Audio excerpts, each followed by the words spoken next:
ব্রাজিলের ম্যাচ নরওয়ের বিপক্ষে। প্রশ্ন একটাই, নেইমার খেলবেন তো? জাপানের বিপক্ষে ম্যাচের আগেও প্রশ্নটা ছিল, কিন্তু বদলি হিসাবেও শেষ পর্যন্ত তাকে নামাননি Carlo Ancelotti.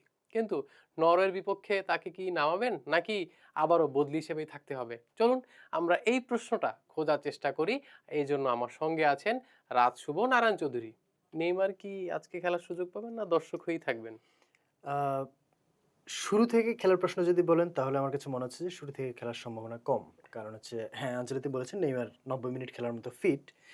But tactically Brazil আপনাকে একটু থামাচ্ছি। সারপ্রাইজিংলি গত ম্যাচের পর থেকে নেইমারকে শুরুর একাদশে খেলানো উচিত, এই আলোচনাটা কিন্তু একটু কমে কমে গেছে। গেছে।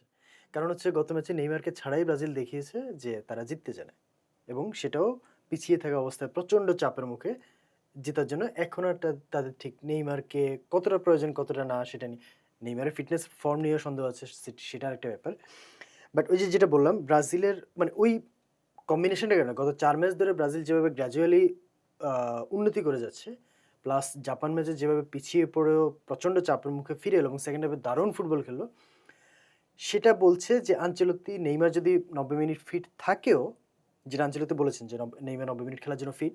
যদি নেইমার ৯০ মিনিট ফিট থাকেনও তারপরেও নেইমারকে শুরু থেকে খেলানোর আমি সম্ভাবনা দেখছি না। কারণ হচ্ছে আপনার নেইমারকে আপনার নেইমার খেলতে হলে সেকেন্ড প্রশ্ন আসে কার বদলে তাহলে? কার জায়গায় খেলবেন? সেখানে স্যাক্রিফাইস করতে হলে আপনার হয় রায়ানকে স্যাক্রিফাইস করতে হবে, যেটা পসিবল না। কারণ নেইমার রাইট উইং এর প্লেয়ার না। না হলে ভিনিসিয়াসকে স্যাক্রিফাইস করতে হবে, যেটা কোনোভাবেই পসিবল না। ভিনিসিয়াস এই মুহূর্তে ব্রাজিলের সেরা প্লেয়ার। আর না হলে থাকেন আর কুনিয়া। কুনিয়াকে স্যাক্রিফাইস করলে নেইমার কুনিয়ার মতো আউটপুট দিতে পারবেন কিনা, পজিশন, মাঠে কোন জায়গায় থাকবেন, অপোনেন্ট ডিফেন্সকে অকুপাই করা, কম্বাইন করা সবকিছু মিলিয়ে আ এটা নেইমারের সমালোচনা বা নেইমার পারেন না তা না। দুইজনের খেলার স্টাইলটা আলাদা কুনিয়া এবং নেইমারের। তো ওই জায়গা থেকে নেইমার এলে কম্বিনেশনটা একটু গড়বড় হয়ে যাওয়ার প্রবাবিলিটি থাকে। সেক্ষেত্রে শুরু থেকে খেলার সম্ভাবনা আমি দেখছি না। সেকেন্ড কোয়েশ্চেন আপনি যেটা বললেন যে দর্শক হয়ে কাটিয়ে দিতে হবে কিনা? আ এইটা ডিপেন্ড করবে ওই যে আগের ম্যাচের মতোই। সিচুয়েশন এর উপর। যদি ব্রাজিল সে ওয়েল নরওয়ে, জাপানের মতো ম্যাচটা এক্সট্রা টাইমে গেলে কি নেইমারের নামার সম্ভাবনা থাকতে পারে? না নেইমার সেকেন্ড হাফেই নামার সম্ভাবনা থাকতে পারে। আ আ একটা হচ্ছে নরওয়ে, জাপানের মতো অত ডিফেন্সিভ খেলবে বলে আমার মনে হচ্ছে না। সো এবং নরওয়ে যেহেতু অত একেবারে ডিফেন্স জ্যাম প্যাক করে বসে থাকে না, সেক্ষেত্রে নেইমারের খেলার একটা জায়গা তৈরি হয়। সেক্ষেত্রে হয়তো সেকেন্ড হাফে যদি ব্রাজিল ফার্স্ট হাফে গোল পেল না, সেটা হয়তো 70 মিনিটস 75 মিনিটসে দেখতে পারেন।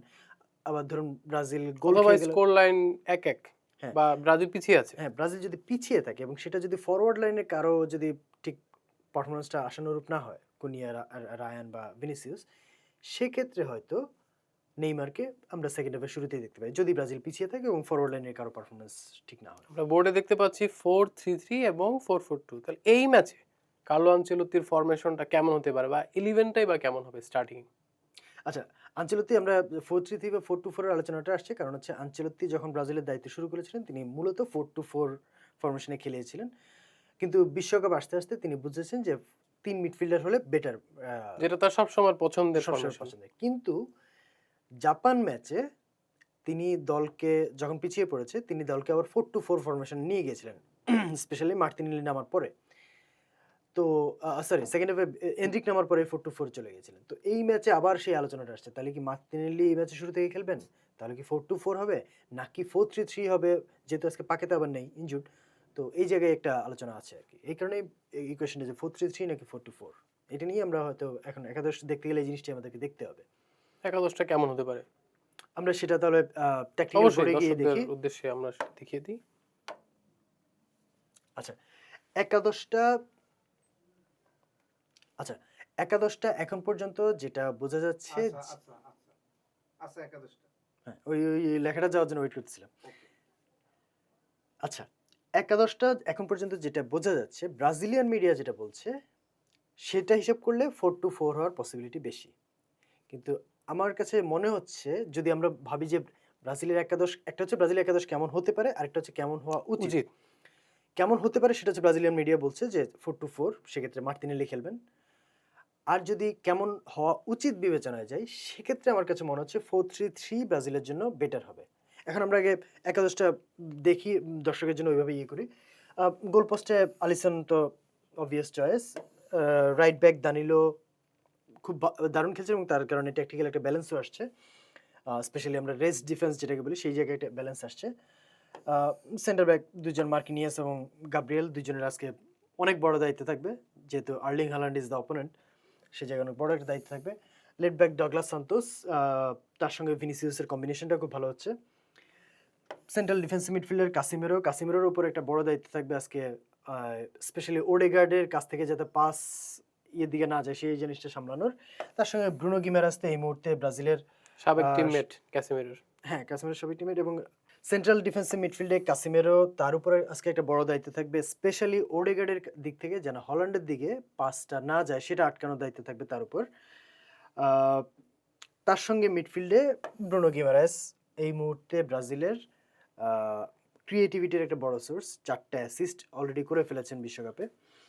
আহ, এই জায়গাটা হচ্ছে আমরা যেটা বলছিলাম। আচ্ছা, আমরা আগে কি হতে পারে ব্রাজিলিয়ান মিডিয়া কি বলছে সেটা যদি দেখি, সেইটি অনুযায়ী ফরমেশনটা অনেকটা এরকম হবে 4-2-4 এ আপনার এই দুজনের সঙ্গে হচ্ছেন ব্রাজিলিয়ান মিডিয়া যেটা বলছে যে ভিনিসিয়াস, কুনিয়া এবং রায়ান, তাদের সঙ্গে থাকবেন হচ্ছেন মার্টিনেলি।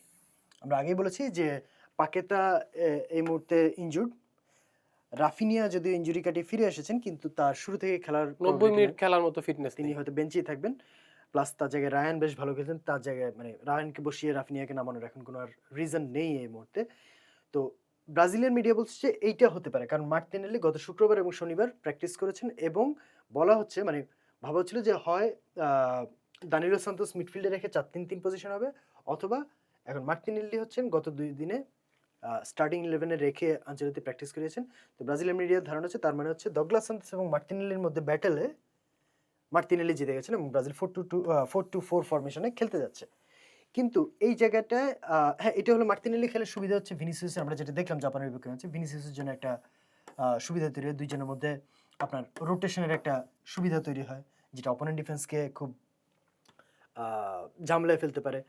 তারপর হচ্ছে আপনার যেহেতু নরওয়ের রাইট ব্যাক অনেক উপরে উঠে যান, সেই জায়গায় একটা সুবিধা হতে পারে দুইজন থাকলে আপনার কাউন্টার অ্যাটাকে বা ট্রানজিশনের ক্ষেত্রে একটা বেটার সুবিধা পাওয়া যেতে পারে, সেটা একটা সুবিধা। কিন্তু আমরা যদি বলি যে ব্রাজিলের একাদশ কেমন হওয়া উচিত, সেই জায়গায় আমার মনে হচ্ছে যে এটা ব্রাজিল ফ্যান দুঃখিত, আমি আঞ্চলিকের উপরে মানে কি বলবো দাদাগিরি করতে চাচ্ছি না, বা আঞ্চলিকের চেয়ে বেশি উচিত সেটা সম্ভাবনা। Obviously master tactician. বাট যেটা হচ্ছে আমরা যদি চিন্তা করি যে কাগজে কলমে চিন্তা করি, সেক্ষেত্রে আপনার যে নরওয়েকে আপনার আটকাতে হলে, আর্লিং হাল্যান্ডকে আটকাতে হলে স্পেশালি আপনার নরওয়ের মিডফিল্ড থেকে, আর্লিং হাল্যান্ড যেহেতু নিচে নেমে আসেন না, খুব একটা বিল্ড আপ প্লেতে খুব একটা ইনভলভ থাকেন না, তার পুরো ম্যাচে আপনি হয়তো বলে টাচ করেন 10 কি 15 বার, কিন্তু প্রথাগত এই স্ট্রাইকার। হ্যাঁ, এবং এই 10-15 বারে তিনি যা করার করে ফেলেন। তো সেই জায়গায় তার মানে হচ্ছে আপনার আর্লিং হাল্যান্ডকে আটকাতে হলে আপনার মিডফিল্ড থেকে তার কাছ থেকে বল যাওয়াটা আটকাতে হবে। সেই জায়গায় আমার মনে হচ্ছে দানিলো সান্তোস খেললে, আপনার যদি কাসিমেরো, গিমারাইস এবং দানিলো সান্তোস খেলেন, সেক্ষেত্রে একদিকে এটা সুবিধা যে আর্লিং হল্যান্ডের দিকে বল যাওয়াটা আটকানো যায়। আরেকদিকে দানিলো সান্তোস যেহেতু লেফট ফুটেড প্লেয়ার, এটা কিন্তু মিডফিল্ডে একজন লেফট ফুটেড প্লেয়ার থাকা একটা ডিফারেন্ট ডাইমেনশন অ্যাড করে। প্লাস যেটা আপনি রিয়াল মাদ্রিদে দেখবেন কামাভিঙ্গার ক্ষেত্রে, যে কামাভিঙ্গা যখন এই পজিশনটাতে খেলেন রিয়াল মাদ্রিদ, তখন একজন অ্যাটাকিং লেফট ব্যাক ইউজ করতে পারে, কারণ তখন কামাভিঙ্গা যেহেতু বাম্পায়ার প্লেয়ার, তিনি তার বডি অ্যালাইনমেন্টের কারণে এই জায়গাটায় কাভার দেওয়াটা তার জন্য সুবিধা হয়। প্লাস বাম্পায়ার এবং ডান পায়ের প্লেয়ার থাকলে যেটা সুবিধা, প্রেস রেজিস্ট্যান্সে একটা সুবিধা তৈরি, আপনি বডি মানে বলটাকে শিল্ড করার ক্ষেত্রে একটা বাড়তি সুবিধা। সবাই ডান পায়ের প্লেয়ার হলে অপোনেন্ট একভাবে প্রেস করতে হয়, একজন যদি বাম পায়ের প্লেয়ার থেকে যান তখন হচ্ছে অপোনেন্টের প্রেসিং করার ক্ষেত্রে একটু আপনার টুইকিং করতে হয়, কিছু শেপে একটু বদল আনতে হয়, এবং বাম পায়ের প্লেয়ারের ক্ষেত্রে বল শিল্ড করাটা একটু সুবিধাজনক হয়। তো সেই দিক দিয়ে মিলিয়ে মনে হচ্ছে যে দানিলো সান্তোসকে খেলানো 3 দিক থেকে বেটার। বাট ওই যে যেটা বললাম, মার্টিনেলি খেলার আবার অন্য সুবিধা আছে। তো এখন দেখা যাক, ব্রাজিলিয়ান মিডিয়া বলছে 4-2-4, বাট হিসাব বলছে যে 4-3-3 হলে হয়তো ব্রাজিলের জন্য বেটার। হতে পারে 4-4-2, উইথ আর আপনি মার্টিনেলি মনে করছেন হওয়া উচিত 4-3-3, 3 উইথ দানিলো সান্তোস। আর নেইমারকে বেঞ্চে। নেইমার বেঞ্চে, যেটা বললাম সেটা হতে পারে এবং হওয়া উচিত দুটোতেই। হ্যাঁ, হতে পারে এবং হওয়া উচিত দুটোতেই, নেইমার বেঞ্চে এবং সিচুয়েশন অনুযায়ী তিনি হয়তো সেকেন্ড হাফে কোনো সময় নামতে পারেন। নেইমার ভক্ত আপনাদের জন্য আশাবাদী হওয়ার মতো খুব বেশি দিতে পারেনি ব্রাজিল মিডিয়া এবং রাজ শুভ নারায়ণ চৌধুরী। সব প্রজেকশনই বলছে এই ম্যাচে নেইমারের শুরুর একাদশে থাকার সম্ভাবনা নেই, তবে তিনি দর্শক হয়ে থাকবেন না, বদলি হিসাবে নামতে পারেন, ভাগ্য ভালো থাকলে ব্যবধানও করে দিতে পারেন। নেইমার কি সুযোগ পাবেন একবার নিজেকে প্রমাণের এই বিশ্বকাপে?